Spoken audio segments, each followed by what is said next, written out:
जो महाज्ञानी भाईटी आमर कहते कि कोर्स बिकवाई बोध हुए एत मुझे एक्सट्रा मोटिवेशन दूसरी। प्रथम कथा एक्सट्रा मोटिवेशन तुम नौच कहीं मोटिवेशन कौन परिस्थिति भी आवश्यकता ना जहाँ पाखे कंसिस्टेंसी अच्छी जहाँ पाखे एफर्ट अच्छी नंबर 1।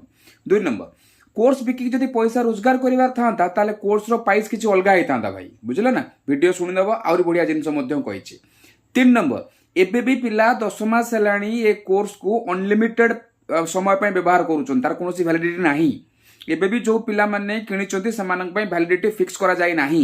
आज भी जदि वैलिडिटी काटिदेबे पिला माने आउ 6 मास पई आउरी 99 टंका देकरी किनिबे बुझुछि। तेणुकर तुम भलिया निया लगा लोक निहाती रहिबा दरकार मार्केट रे। तुम भलिया केटा निया लगा अलेख पांडे भलिया पिला को छाड़िलेनी जहाँ को मध्य पिला कहउछनी आसाम रे से जाई करी कोन करूछि ना बोधे बन्या प्रपीड़ित लोक मानन को सहाय्य करूछि काहेकि ना कोर्स बिकिया पई। अरे अक्कल के अंधे अलेख पांडे भलिया लोक ता कोर्स को लोक किणुना लोक जानूना ताको आसाम रो सहाय्य नबाक पड़िबो।